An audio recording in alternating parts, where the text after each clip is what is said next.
Hello, my friends. Now, I don't know what circumstances led to you being here, but you found yourself at a podcast pretending to be about spirituality, but really about aliens, called The Spiritual Skeptic by the Daily Drunk Mag. My name's Seth Burkowski, former skeptic and continued douchebag. Strap on your helmets, motherfuckers. It's about to get weird. Well. Look what the cat dragged in. All right, you asked for it. Welcome to episode 1 of The Spiritual Skeptic. Today we'll be talking about gray aliens, abductions, and hybrids, also known as half-human, half-aliens. So, the best place to start with ETs or aliens in general is, quote, you can't see me doing the little quotation marks with my fingers, but I'm doing it right now, the grays, or the little gray aliens, like the emoji you've probably seen on your phone. If you haven't seen it on your phone, I guess you might still have a flip phone. That would be weird, but I don't know. Now, if you know anything at all about ETs, you probably have some familiarity with the grays. And I had an experience not long ago that partially inspired this episode. No, I'm sorry to disappoint. I wasn't abducted, at least not that I'm aware of. But fuck, that would have been kind of cool. Long story short, I had to get surgery. They put me to sleep, and when I woke up, it was kind of alarming and discombobulating because I was surrounded by medical staff and I couldn't identify anyone because they all had masks on. Allegedly, I said, "Oh my God, you animals. Go on, take absolute advantage of me." Allegedly. I'm not even going to lie, it kind of sounds like me. I do remember thinking, however, jokes aside, I swear it was a joke, this is what it's like to be abducted by extraterrestrials. And to clarify, my sissy surgery is not what it's like to be abducted. But abductees often report waking up on a medical table and gray aliens with giant, almond-shaped black eyes are staring at them, which I would imagine is pretty fucking overwhelming. Like, if I got abducted, I'd be scared. Not that scared, though, because I'm a pretty tough guy. Ma, get out of here! I'm recording my alien podcast! Seriously, though, if I did get abducted, at least I would know to an extent what was going on, because I've read so much about this stuff. But someone who didn't know about ETs, or even believe in their existence, I can't even imagine. Okay, enough about my wannabe abduction here. Let's get back to the Greys. Let's recalibrate. So, the Greys were abducting people as far back as the 50s and 60s, but so many of these people stayed silent, and if they did speak about their encounters, it was essentially social suicide. And let me clarify, social suicide is something I, your host, deeply understand. Ever since a traumatizing game of spin the bottle in 5th grade that ended somehow with everyone calling me a prude. I still don't forgive you, Mallory Steinberg, you fucking bitch. But imagine that for a second. Think like, not me failing at spin the bottle. Don't imagine that. But think like Pleasantville or WandaVision, these sort of old school, nuclear, fucking weird traditional families on black and white TV that say shit like, "Gee whiz, I'd sure love me a soda pop." I don't know why that accent was kind of southern, but you get the point. You know, I'm talking like God-fearing, religious people with no belief whatsoever in ETs that were in for a rude awakening when they woke up on a table full of gray aliens probing them. I mean, yeah, maybe some of them liked it as they fulfilled their church-sunned homosexual pleasures. "Oh my God, get that probe out of my ass, you naughty ET."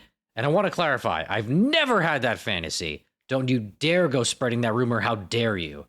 But, putting alien fantasies aside for a second, these folks would get abducted. They'd come home, they had no idea what just happened, but the core of their religious identity, or the idea that we are alone in this world, which is false, duh, what do you think I'm doing here, would be shattered if they even remembered exactly what happened.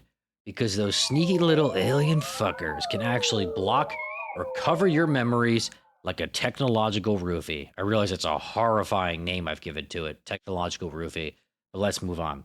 Because I've also heard it referred to as quote-unquote screen memories. So post-abduction probing, you just think you were sleeping the whole time. It's really sick shit, and I'll continue to touch on that later. Either way, it seems no one came back from an abduction feeling young and spry. You'd feel exhausted and inexplicably violated, like my wife after she found out I used her toothbrush.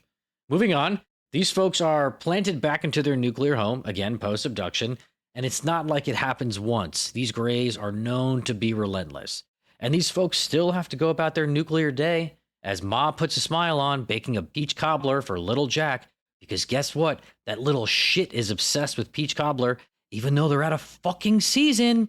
And again, if they say a word about what happened, they're ruined, especially if they're religious. And a big part is, and yes, I know this is conspiracy talk, but the government has never wanted people talking about aliens or abductions because they have and always will continue to go to extreme lengths to cover up the truth about ETs. Dun, dun, dun. And I'm going to get into this more, but I'm so tired of everybody being like, where's the evidence? Give us the evidence, government. The government ain't telling us, people. You got to find it for yourselves. I don't know why I'm whispering, but let's move on. Okay, seriously, talking about actual alien stuff. So, the introductory level 1 of ETs is obviously UFOs, or, if you're living under a rock, unidentified flying objects.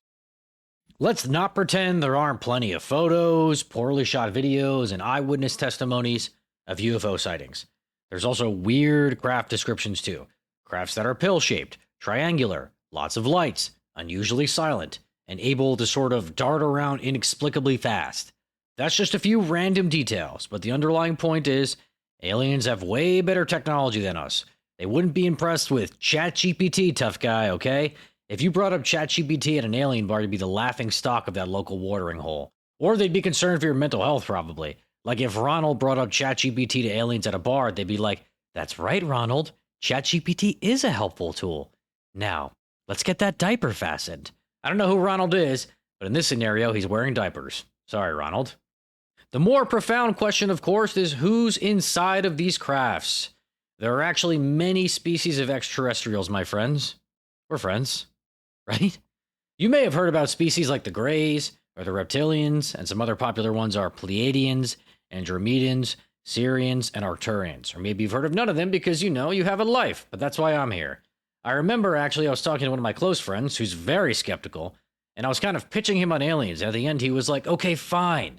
I believe in aliens, but what do you want me to do? I still have bills to pay, and I still feel uncomfortable taking a shit in my girlfriend's apartment. Anyway, the most recognizable ETs are, of course, the Greys, and here's a little statistic for you. 73% of all reported alien encounters in the United States are with what are known as gray aliens. And to further clarify how they look, they have giant, elongated, round heads, enormous, dark black almond eyes, no nose, and a slit for a mouth. They're also very lanky, skinny, and frail, with 3 fingers on each hand. I've also heard of shorter ones and tall Greys as well. Normally, I'd never body shame, but sorry, Greys, you're fucking hideous.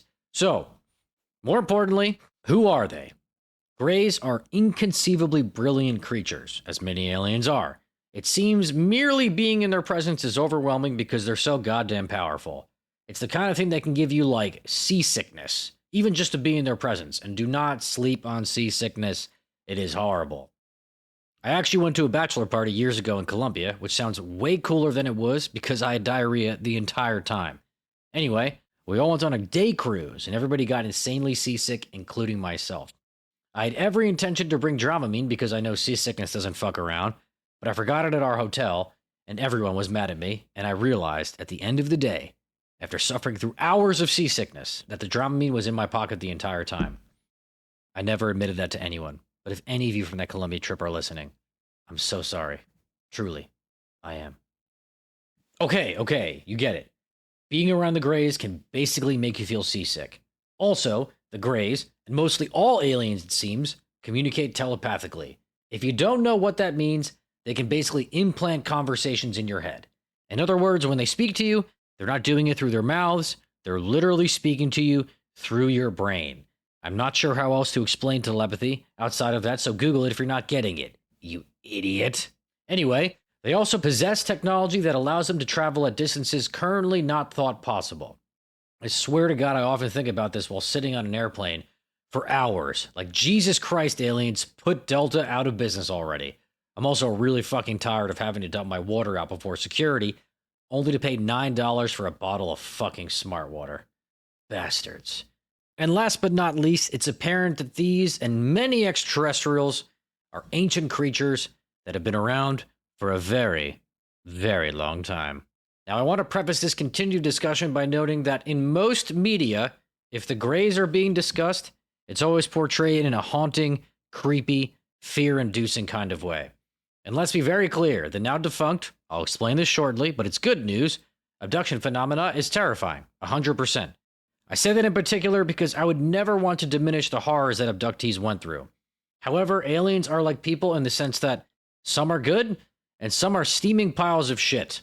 Unfortunately, the Greys were an astoundingly large steaming pile of shit. But thankfully, there are many benevolent extraterrestrials, like the delightful Pleiadians, who actually orchestrated the banishment of the Greys, abducting humans. Thank you, Pleiadians, but also, the fuck took you so long? So we move on to the why. Why the fuck are they even abducting humans? The first time I understood more of the why was from a documentary called First Contact, starring Daryl Anka. Daryl Anka claims to be an extraterrestrial channeler, which I'm sure doesn't sound crazy at all. Briefly, let's get crazier. A channeler is someone that has the ability to communicate with ETs the same way a psychic medium might communicate with spirits. In Daryl's case, he channels a specific ET that goes by the name Bashar, and the actual channeling process involves this alleged alien taking over Daryl's body and using Daryl as sort of a ventriloquist dummy to communicate his messages through Daryl. Trippy shit. I have read, though, he's one of the few legit ones, for whatever my random reading with no cited sources is worth, but Daryl does host many events and retreats. Not that retreats correlate to legitimacy, but either way, First Contact by Daryl Anka is definitely a movie worth checking out if you find this subject matter interesting. If you don't, I don't know what you're doing here, but thank you for sticking around. It means a lot. So, in a channeling session from the movie, Bashar explains through Daryl, please stick with me, that the Greys, over thousands of years, lost the ability to reproduce, and in a desperate attempt to save their race, started visiting Earth to co-create with us, which is very much I realize, okay, crazy person, thanks for your time, I'm out of here concept, but I'm just reporting the news, people. Think of me like an investigative journalist with no credentials whatsoever. I'm sure that will comfort you. Also, not to overly rabbit hole here, but many abductees are successfully able to recall their abduction experiences after undergoing hypnosis or regression therapy. This type of therapy is necessary because, as mentioned before, Greys have the ability to block or implant screen memories, or as I called it, a technological roofie.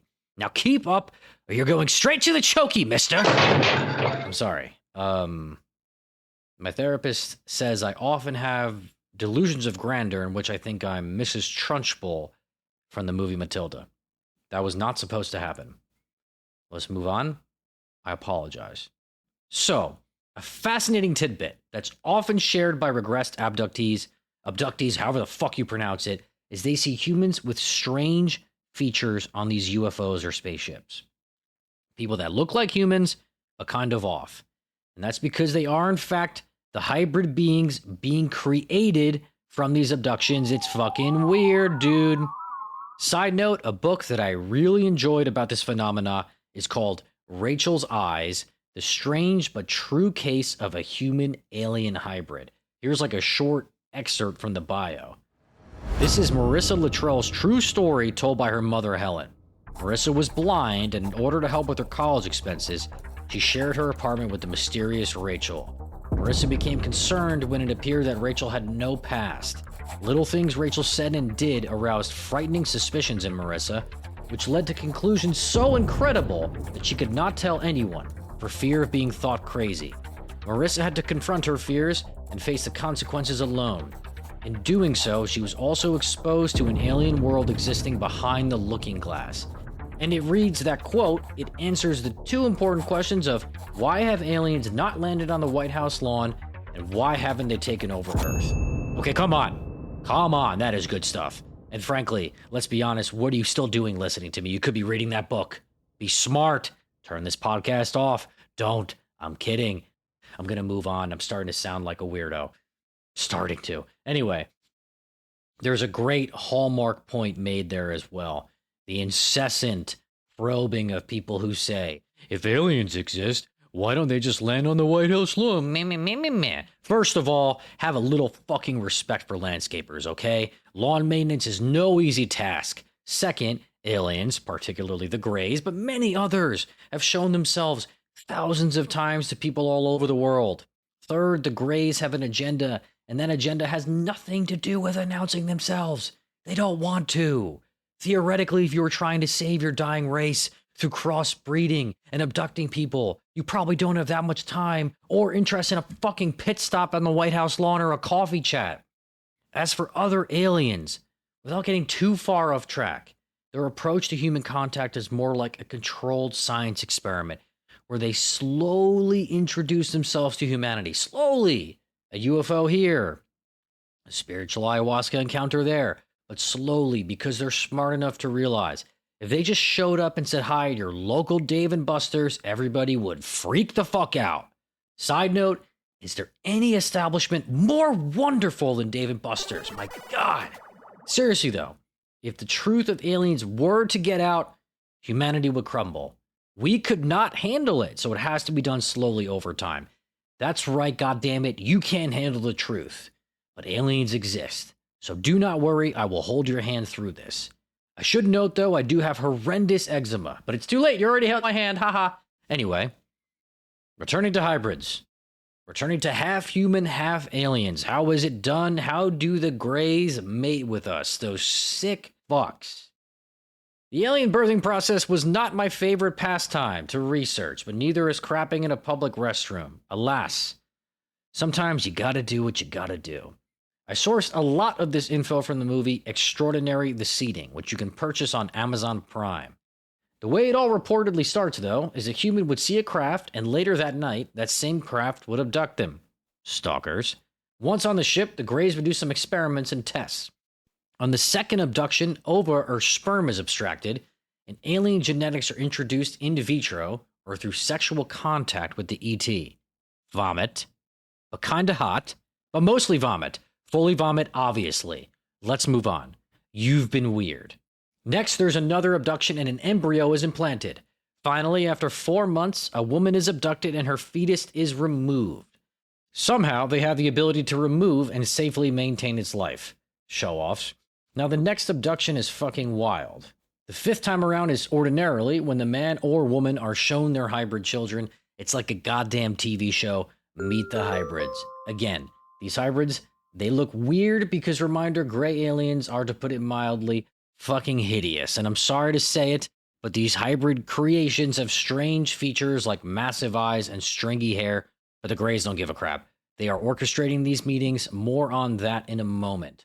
Finally, on the last abduction, fake memories are implanted so the abductee doesn't recall the event. Bastards. One of the most famous regression therapists is Barbara Lamb. She also wrote a fascinating book called, fittingly, Meet the Hybrids. I actually hired her for a session because I'm out of my mind.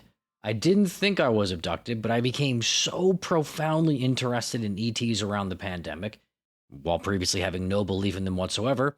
I thought perhaps I'd unknowingly had contact. Or that's just the danger of not leaving your apartment for extended periods of time. You'd start to think you had ET contact.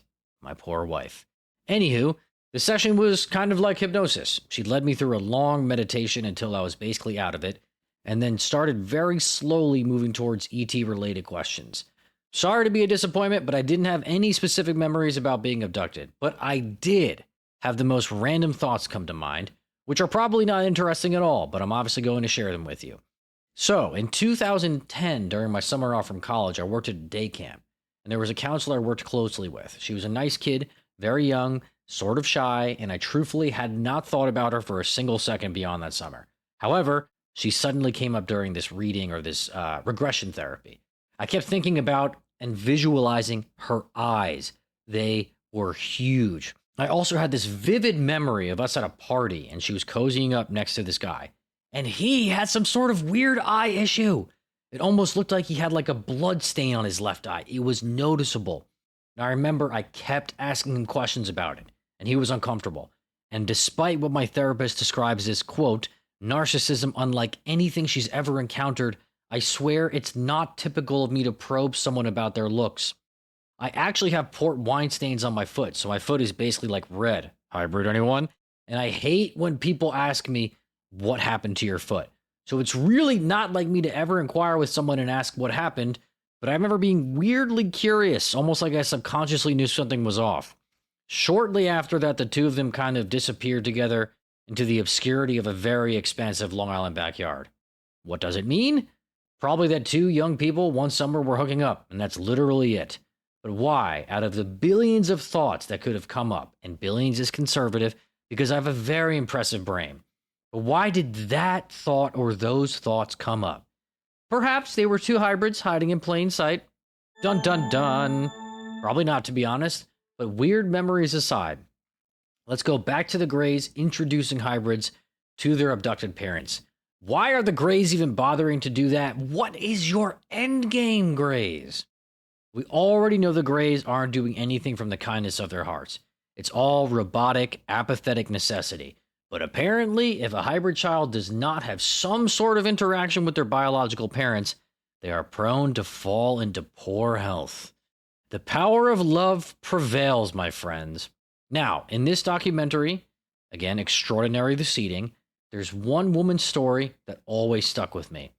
Every single person in this film shows their face besides her, and she specifically talks about the fifth abduction or meeting her child.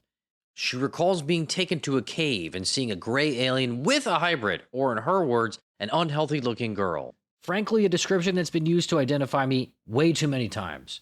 Fun fact, the rabbi that married my wife and I was super nervous, and when we went to kiss, he said, "The bride may kiss the bride." Fan-fucking-tastic, Rabbi. That's one hell of a way to start off being married. So in the cave, the Grey says to the woman, quote, mother her. In other words, show her affection, love her, whatever the fuck a mom would do. I wouldn't know. I'm a dude and not a parent. Also, that really goes to show you how truly removed from our emotions the Greys are when they basically say, hey, do us a favor. Show some love to this weird-looking kid even though we woke you up in the middle of the night and brought you to this creepy cave, but don't worry, we'll wait. Take your time. Also, sorry about our appearance, but just to remind you, we're aliens. Also, this kid, she's your daughter, we promise. I mean, if you're gonna force her to love this kid, at least bring her to, I don't know, an Embassy Suites, or perhaps the greatest place on Earth, Dave & Buster's. Please sponsor this show, D&B, I'm begging you. So the woman recounts her experience seeing what is allegedly her hybrid child. And the child apparently spoke to her telepathically with a great deal of intensity and said, quote, don't come near me. I don't want anything to do with you. Do not come near me. As a side note, I'd be so mad if my theoretical hybrid kid spoke to me like that. Okay, fine, you little shit. You were adopted anyway. Seriously, though, I always found that alleged interaction fascinating. And I like the animation used in the film. Who doesn't love some alien cartoons? And no, I'm not talking about anime porn, you pervert. And sure, maybe I had an ex who mocked my collection, but it's art. Art, I say. Coming at you! Yeah! Saving Silverman, anybody? No? Okay, back to the documentary. One more story I'll share is about Melinda Leslie. Melinda is also an abductee and had similar experiences with a hybrid child. She's a clairvoyant, and when I visited Sedona, I actually got a mediumship reading from her because what else would I fucking do with my money? In the film, Melinda recounts meeting her hybrid daughter for the first time and upon seeing her, immediately turning away because she felt her child looked so odd that she didn't want to be rude and, outright stare. Like I said, these people are hideous. I'm kidding, but not really. When the Greys saw her reaction, they took her child away, and Melinda recounted having horrible guilt over turning away from her alleged child. Apparently, many years later, when the child had grown to an adult, Melinda was shown her hybrid child for the second time ever, and she profusely apologized to her, saying she loved her. She reported that the Greys seemed surprised that Melinda actually recognized her. As a side note, Sedona is an extremely high-vibe place, allegedly, due to crystals that Pleiadians, an extraterrestrial race, placed underground in preparation for, quote, the shift to a new Earth, which I'll talk about in another episode. Who doesn't love a cliffhanger that sounds batshit freaking crazy? Now, back to the hybrids. Another interesting component is that not all the hybrid children conceived by the Greys live in outer space. Some of them look 100% human, the same way an interracial couple could conceive a child that looks just like one parent. And these hybrids then live their lives on Earth. They're usually gifted too, incredibly intelligent. They probably were the little shits that were in my elementary school's gifted program. They called that program Apex, and I was so goddamn irritated as a kid I wasn't in Apex. Why the fuck would they even call it Apex? Were they training these kids to be dictators? I could have been a great dictator. Your loss, Lakeside Elementary. Now, the last thing I'll share before we talk about a couple interesting encounter stories and abductions is a message shared by the family of Tegeta. And stick with me, this is going to potentially get a little confusing, if it all isn't fucking confusing already. But you are going to hear about the family of Tegeta a lot in this podcast. Their website is familyoftegeta.com, which is curated by Judith and her son, Kabamer Tegeta. Apparently, these two people are Pleiadian starseeds. That's an important word, starseed. A starseed is an alien in origin that chose to live a human life. I know, stick with me. Sometimes starseeds know their true origins, and sometimes they have no idea. Judith and Kabamer know exactly who they are. Allegedly, Judith is able to communicate and receive telepathic messages from the remainder of her Pleiadian family that are not currently living as humans, which is then shared on their website and also on Kabamer's Twitter, or Cobb's Twitter, his nickname, like corn on the cob. I love the family of Tegeta. I'm fucking obsessed. And through these channeled messages, they shed light on all sorts of things. Spirituality, UFOs, extraterrestrial races, and a lot of out there conspiracy theories, kind of like this podcast. Jury's still out there if they're legit, sure, but my phone buzzes literally anytime Kabamer types a single letter on Twitter. I'm fascinated by them. And concerning the Greys, the family of Tegeta shared what I'm about to read. And note, please, I edited a few things out for optimal clarity. I'm not sure why I just used the phrase optimal clarity like a corporate tool, but let's continue. Standing approximately 4 feet tall, with gray skin and large black eyes, the Zeta Greys carry the image of what many humans think of as an alien. Their star of origin is known to you as the Zeta Reticuli star system. Therefore, they are called often the Zeta Greys. As the Zetas frequented the Earth in the early 1950s, there were meetings with Eisenhower's military. The technology of cloning was rampant and advancing with the Zetas. The dark forces of the Cabal seized the opportunity to gain knowledge from the Zetas in exchange for allowing them free access to travel to locations and glean information for themselves. In other words, permission to abduct humans. There were hundreds of abductions, and many lived in fear, as the Zetas were seen regularly. Many people would not reveal their experience for the fear they would not be believed. Others told everyone that would listen, and they became exploited as movies were made and books were written that never told the true story. Zetas captured these innocent souls and conducted tests, took samples, and gleaned information. They had never understood boundaries until the Galactic Federation stepped in. Boundaries, Greys? God damn it, boundaries. Also, please check out my wife's song on Spotify called Boundaries. That's not a joke, it's a shameless plug. Ali Schwartz, like Ali Schwartz. Continuing, you will never observe another craft or a Zeta in your reality of perception. This is good news, people. Their presence continued with diminished episodes until approximately 2010. Zetas are not a threat to humanity. Think of them as passive-aggressive beings in confusion with a bit of arrogance. Now, one thing mentioned was the Cabal, and that's something we'll explore more in later episodes as well as cloning. Yes, that's right, cloning. Sounds insane, I know, but you just listened to me read a passage about a group of aliens apparently talking about another group of aliens, so how dare you call me insane? In reality, the family of Tegeta didn't deep dive into all the sick shit the Greys did. They used kid gloves with us humans, but don't worry, we already covered that stuff as I clearly have issues. Now, on to some famous sighting and abduction stories. Let's talk about kidnapping, people! One particular case worth mentioning is the abduction of Travis Walton.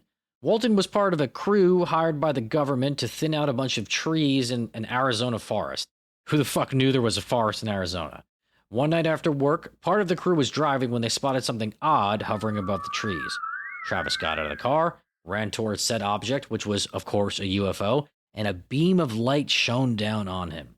The group of men drove away in panic, and when they returned shortly after, Walton was gone and would not be seen again for 5 days. By the way, they totally bailed on him. What the hell? When Walton reappeared, though, he had a wild story to tell, which he wrote about in his book, The Walton Experience. That book also inspired the movie Fire in the Sky. Walton even appeared on Joe Rogan's podcast. And that's all I have to say about that. That was my poor Forrest Gump impression. I'm unsure if it was a hoax or not, but definitely worth looking into. Now, perhaps the best evidence that ever emerged was at the Ariel School in Zimbabwe in 1994. You should definitely check out that story, which at the time of this recording could be watched on Netflix through the show Encounters, which is a mini documentary series from Steven Spielberg. All the episodes are worth a watch, but the Ariel School Encounter is episode 2 entitled Believers. Long story short, several gray crafts landed in the Ariel school fields during recess like a bunch of non-subtle idiots, and a ton of kids were suddenly staring at these aliens, standing next to their saucers like a bunch of giant-eyed creepers. I feel like the Greys had their weird-ass hands way too deep in the cookie jar at that point. Like maybe one of them was drunk flying and the other aliens were like, Ronald, Jesus Christ, it's the middle of the day, why would you land here? Can't you get anything right? Well, great. Now we have to show ourselves in broad daylight. God damn it, Ronald, this is going to be a PR disaster. That's right, my friends. Ronald is back at it again. Strap on that old diaper, Ronnie boy. I don't know what's wrong with me. So the Greys are just standing there, and what do? They pivot to self-righteousness and start communicating telepathically to these children. Implanting audio in their heads, no big deal, talking about how humans are not good stewards of the planet and other warnings about the state of the environment. Would you look at you, Greys, about to abduct a bunch of children, and now you want to get all environmental on us. It's literally a Dateline NBC move. Excuse me, Ronald, what were you planning on doing with that 12-year-old boy and this bottle of vodka? Nothing. Just wanted to warn him of the dangers of global warming and our favorite matching PJs. Unbelievable. Job voice. Job meaning Arrested Development. Shame on you if you don't fuck with Arrested Development. Come on.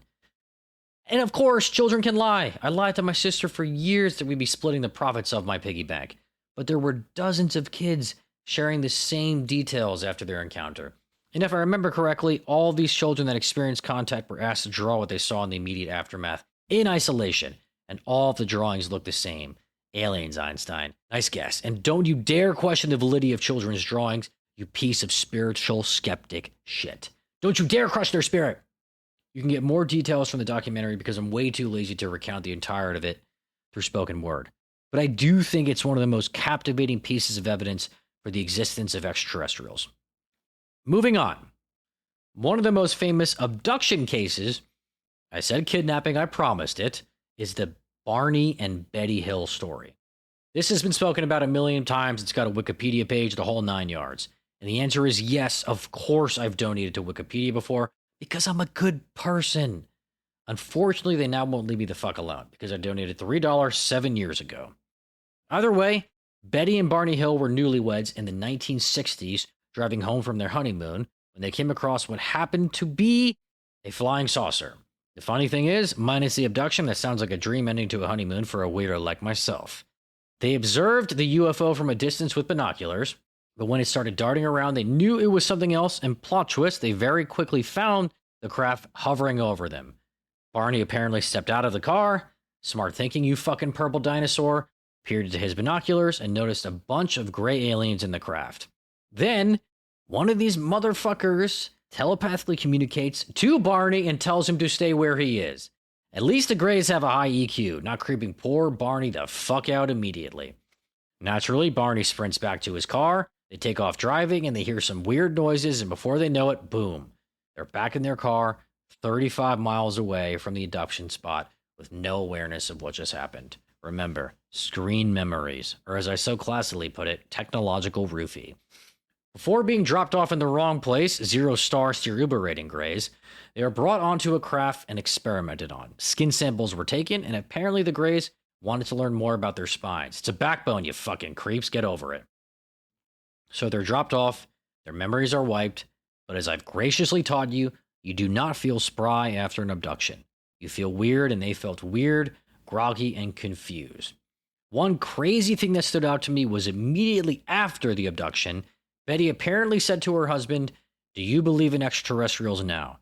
And even though they were just abducted and even dropped off in the wrong spot, all they remembered was merely seeing the craft.